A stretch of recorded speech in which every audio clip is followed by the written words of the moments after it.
Alright, everybody, so yesterday we watched The Kingsman. So, Aiden, what's the plot of The Kingsman? The Kingsman is a prequel to the Kingsman franchise, the first of which was a fun spy movie directed by Matthew Vaughn. The second was a shitty one, and this follows in the footsteps of the second one. Basically, it's about the establishment of the Kingsman. There's a guy, World War One. It's not really a spy movie. It's like melodramatic. Like everyone just sits around complaining about shit, and they kill like 4 people, and then they go and fight some guy, whom the twist is that he was some other guy who was in the movie for like 30 seconds, and they jump out of an airplane. They fight the Russian guy Rasputin from the song. Wow, yeah. What'd you think of The Kingsman? I thought it was pretty weak. I don't know if I thought it was as bad as the second one. The second one was more entertaining, but it was a very cringy movie. Yes. And this one is just mostly fucking boring. It's a lot of sitting around talking politics, but it's also in that Matthew Vaughn hint of irony to it all. So I'm not really taking anything that goes on seriously. Like that's one problem with Matthew Vaughn. Like in a cheeky spy film like the original Kingsman, people can die in a funny way, and there's a hint of irony to everything that Matthew Vaughn does. At least in this Kingsman franchise, he's amped up the irony. And so they try to maintain this irony with scenes like Rasputin being gay, so they try to seduce Rasputin. Yeah. They try to maintain this irony, but then just a couple scenes later, there's like a dramatic death scene of one of our main characters, and it's treated like sad, but it's like, I can't treat it sad, and I also don't really follow this politics very much when you're trying to create something that's like a fun it's like a zany action comedy, but then in this sequel to the zany action comedy, it's still supposed to be a zany action comedy, but mostly about the politics of World War One and how they're affected by your zany organization. It doesn't have a tone that I find very consistent or entertaining. It was mostly just boring, and it's really hard to take any the major death that happens in the film seriously when everything else around it is just a joke. Well, certain things are a joke and certain things aren't. It's the most tonally confused of the Kingsman. The first Kingsman had its moments where there was death and mayhem and stuff, but it was always under this it always had this air of irony, as I was saying, and it kind of knew it was playing fast, loose, and fun. But it's a weird subject matter to play fast, loose, and fun actual historical event where millions of people died, and then we're also going to try to be serious at times. The other one, people were dying, but at the end of the day, it was just a stupid spy movie, and a play on the James Bond movie is just a little more tongue-in-cheek, between a parody of James Bond and an actual James Bond film. That's what the first one wanted to do. That's what the second one tried to do, but failed miserably. And this one doesn't really have those aspects of espionage. It's more just boring World War One politics played as a Reddit meme. And I just honestly, I didn't care for it. I mean, I did like I liked all the actors. I thought Voldemort did a good job. M/Voldemort was pretty fun. As Kingsman founder guy. Yep. And the guy who played his son was well enough. So it wasn't really down to the performance. I think my biggest fault with the movie is that Matthew Vaughn wanted to carry over the Kingsman tone, but then do an actual grounded in reality movie that's much darker than the tone of the coming Kingsman movies. And he almost over-corrected in the other direction, where he made number 2 too much of a meme. And this movie he wanted to play more seriously to kind of reel back from number 2, I think, and then he made it too serious. I think he's having a hard time finding his tone for this franchise, and yeah, this movie was overall suffered quite a bit. It wasn't very good. So Aiden, what did you think of The Kingsman? Yeah, it mostly comes down to tone. I think when the movie is kind of doing like spy shit, it's way more engaging than the other shit, or not even like spy stuff, but like the kind of lighthearted action stuff. Like the Rasputin fight is very fun. It's like one of the only parts of the movie that's fun. Yeah. And then the entire ending just goes like full fucking like stupid because he flies the plane to the villain's secret goat farm on a giant flat mountain and climbs up the ledge and sword fights the guy for like 15 minutes, and it's just like all that stuff. Like the Rasputin fight is like one of the earlier things in the movie when the tone still makes a little more sense, but then like 90% of this movie is like melodrama, like people standing around crying about how their families got literally fucking blown to pieces in World War One. Right, and then like when the sun dies too, I like how the whole scene is just like this totally unrealistic thing where he's getting shot at both sides and he runs like 200 yards with someone over his back and shit, and it's supposed to play like glorious music, and then he like dies and it's supposed to be sad. It's just like,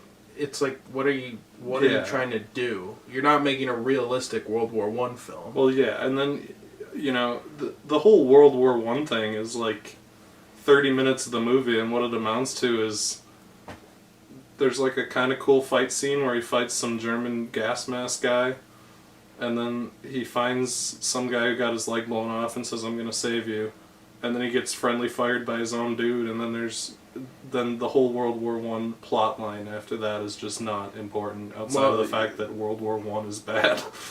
Well, the whole reason is because the guy who had the intel, the blown off leg man, I know, had the intel that proves that something. Yeah. And then like also we can talk about the after credits scene. We'll get to that in a second.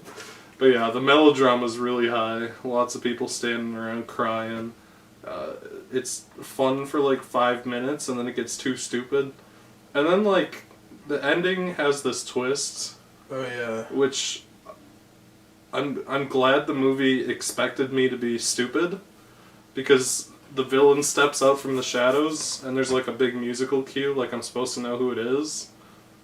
But then they show a flashback, and it's some like guy who was in the movie for like 4 minutes, like 20 minutes in, and then they're like, turns out he was actually the traitor.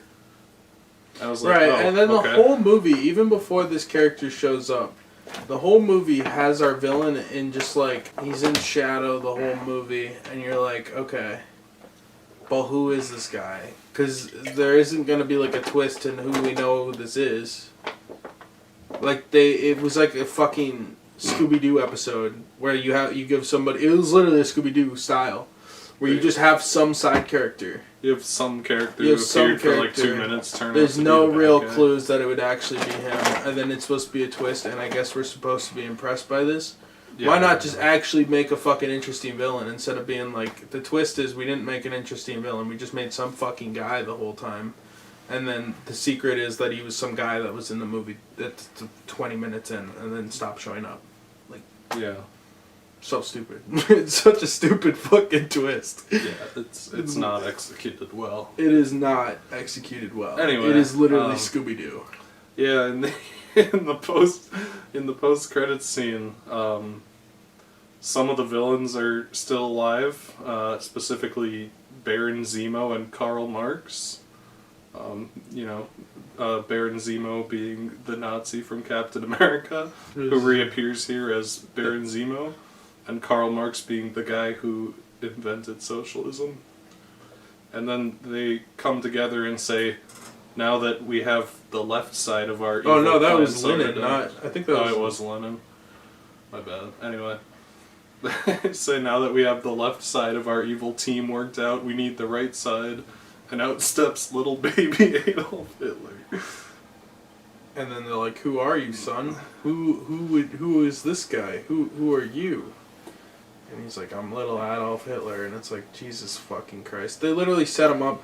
They made him like do a dramatic turn and everything so you could see who he was. They literally Thanos. I'm surprised. They Thanos in the Avenger, Adolf Hitler. I'm surprised they didn't just give him the Hitler mustache. Oh my god. It would was have been so fucking... It was I a fucking could not riot. even deal with the cheese. I couldn't. It was a fucking riot. I could not fucking... And that's probably why, like, there's like 30 characters in this movie who appear for like 10 seconds, like Aaron Taylor Johnson from Kick-Ass, who's just like in the movie for maybe like 30 seconds, and then at the end they're like, you're one of the knights of the round table now. So presumably Aaron Taylor Johnson is going to fight Hitler in the sequel that this movie hopefully won't have. Yeah, because Aaron Taylor Johnson really didn't even deserve to be there, because all he did was like say, I switched places with your son, and now your son's in war. And then he doesn't show up for the rest of the movie, and then he's just one of the people who gets accepted into the Kingsmen for no fucking reason. Yeah. Basically. Yeah, it's like there's no scene mess. of him and the son together even, which is funny because it's like maybe it's like he's a trusted friend or something is what the letter said, but you never see the son and Aaron Taylor Johnson interact. They never He's even literally appear just on some screen. guy who shows up 45 minutes into the movie, disappears till the end, and then he's there. That's how like every fucking character in this movie is. Like I don't. More or less. It's so fucking stupid. I can't even stand it. Oh man, it's a bad movie. Yeah. It's really it's a big tonal mess with a lot of weird shit. And it's still like 2 hours 15 minutes. I'm wondering if Matthew Vaughn like filmed a 3-hour movie that made slightly more sense, and then they just had to hobble something together because they're like, "There's no fucking way we can make this 3 hours." That's kind of what I feel happens. I don't know, Or he maybe. just like wrote the Also, one of the the worst, fucking- most inconsistent screenplays of the year. Also, the fucking end, where they're on top of the mountain, all the CGI for the forest around it looks so fucking bad. Everything. It looks like a cartoon. All the CGI looks really bad in this movie. They're like standing in front of like a kindergarten painting of trees. Yeah, and I was minorly excited for this one. I thought maybe Matthew Vaughn would take a more serious tone, because it really wasn't until The Kingsman that he started It making took a this more really serious zany. tone. It was just fucking terrible. No, they tried to, but they also failed to totally. Because there was so much shit that wasn't serious, like Rasputin being a big like Yeah, but that's the feet-sucking only enjoyable gay part. man or something. Yeah, it was. But I'm just saying, like they had to like they should have maybe figured. Once something out. Rasputin was out of the movie, it was just all downhill from there. It wasn't really uphill until Rasputin did anything. That's true. It was bad, and then it got good for a minute, and then he died and got bad again. Also, Rasputin fixed his leg, apparently. Yeah. So that he could fight So he was in the like future really scenes. a magic. I don't even Or- really get why he had the broken leg at all in the movie. It was virtually pointless. I don't. Why? There's no Rasputin plot. knew that he was trying to kill him the whole time, and he's like, "I will fix your leg with my apparent magic," and like suckling your leg and pretending to blow you and talking about how you're gonna take it up the ass, and then your leg's just fixed for the rest of the movie. Yeah, it's pretty much. Just don't what have him happened. have a fucked up leg. It's that easy. I guess they really wanted the gay panic scene. Yeah, I guess. Naturally. Yeah, it was quite the scene. Anyway, would you recommend The Kingsman? Can't say I could.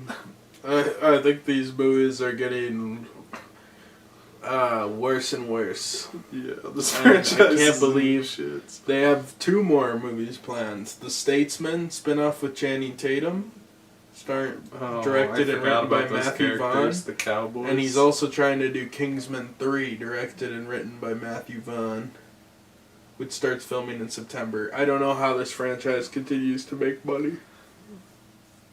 Yeah, Statesman. There's no way this Statesman movie sounds fucking makes money. horrible. This movie was sacrificed by Disney. You don't drop a movie right in front of Christmas. I mean, I get that's Right actually a good after time. Spider-Man.